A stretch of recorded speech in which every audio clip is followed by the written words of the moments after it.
Najib asks, do you think there's a possibility that Bitcoin will become the world's reserve currency, essentially digital gold, and that there will be other coins which we'll use for everyday currency? I don't know. And I think that it would surprise me, actually, if Bitcoin could only do and could only fit into the niche of digital gold. I think Bitcoin has characteristics of divisibility, transportability, flexibility that make it much more flexible than digital gold. One of the reasons why gold isn't a good direct medium of exchange is that it's difficult to verify it's real, it's heavy to carry, and the more you make it fungible and divide it into smaller amounts, the harder it is to verify that those are real gold pieces. And so it ends up having this effect where it's easier to assay and verify gold in larger amounts that are stamped by reputable third parties, which creates this entire trust infrastructure.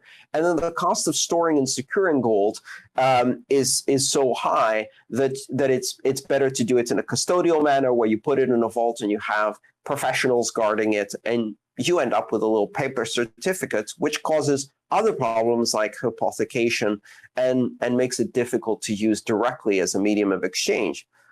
Bitcoin doesn't have any of these problems. Yes, there is a greater cost and complexity to securing Bitcoin than some forms of custodial digital money. And yes, that's going to cause some pressure towards third-party custodians. But if that pressure is less than what we have in our current traditional system, where almost everything is third-party custodians, that's still a more decentralized future.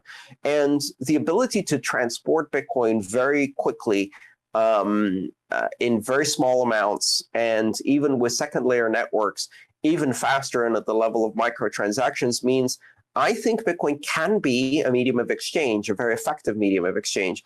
And if it's a medium of exchange and a store of value, and through use and volume and size, it reduces volatility to the point where you don't see very big fluctuations in price, and it's less speculative in nature, then it can also be a unit of account. I think all three of those capabilities are within the reach of Bitcoin. And that doesn't mean there won't be other coins which we use for everyday currency. I think there will be. But I don't think Bitcoin will be just digital gold. And it may become the world reserve currency. I think the concept of a world reserve currency, a unitary world reserve currency, is no longer relevant. I think it will be one of the many reserve currencies that can be used to underpin value on other things. And there doesn't have to be only one anymore. I think that's the switching cost between reserve currencies forces us to only use one. And I don't think we live in that world anymore. We'll see.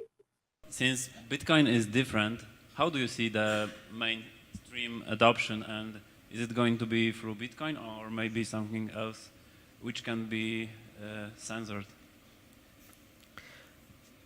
Well, I don't think mainstream adoption is going to be mainstream adoption of one thing.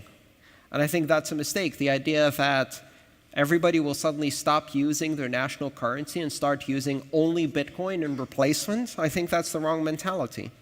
We're going from a world of one choice, backed by a monopoly, often a monopoly of force, and with the corruption that comes with that, to a world of choice, where you can have the ability to use any one of perhaps thousands of currencies, and you can easily switch from one to the other in a matter of milliseconds with very little friction, very little exchange cost. So why would you commit to one currency? You would use whatever is most convenient for the particular thing you're trying to do today. Just like, arguably, your IP packets will use the route that's most efficient to getting to the final destination. If you had to set up your internet routing so that it always followed a certain path, it wouldn't be very robust. Instead, that decision is made 1,000 times a second, and you don't even think about it. When money turns into data and money becomes routable, we start thinking of money in that way. The decision, which currency am I committed to, is a decision made by my digital wallet 1,000 times a second as needed. Depends who I'm paying. Depends whether my wallet decides that the savings rate and store value capacity of one currency is better right now and invests some there. It depends on the risk setting I've set, maybe. Who knows? These are all exciting areas to explore. The idea that mainstream will pick one currency is a fiction of the past.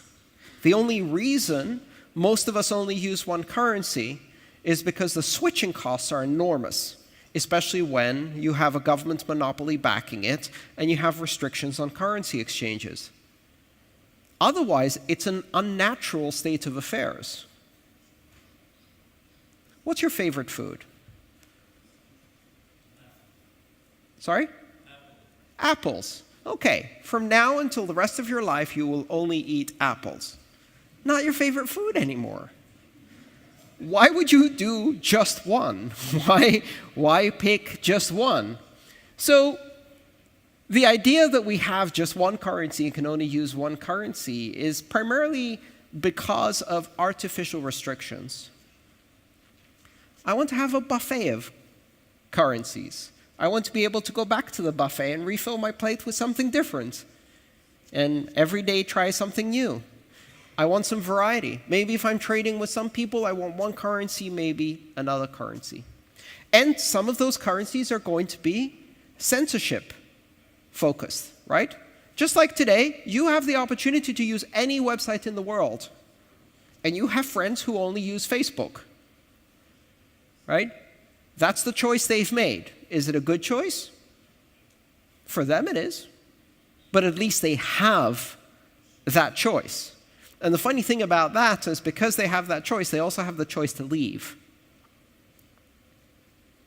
And if you've been around the computing environment as long as I have, you learn that nothing lasts forever. I used to think that Microsoft would dominate computers forever. Right? Where are they now? They don't get to dictate choices. We're going to see a lot of variation. Some people will make poor choices. They'll use currencies with surveillance and control and censorship. You know who those people are? The people who can afford to do that.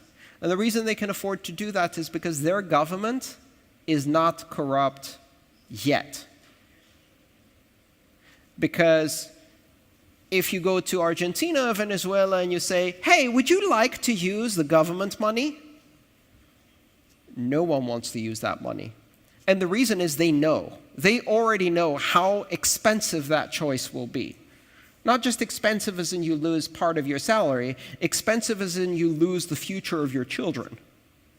And so that's a choice they will not make at all.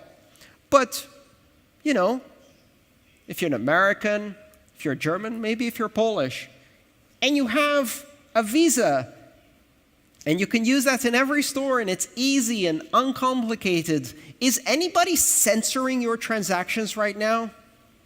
Not really. Is anyone confiscating your money? Well, if you're Greek, yes.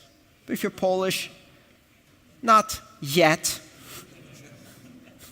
Right? So that's a lesson you will learn when it becomes necessary to learn that lesson.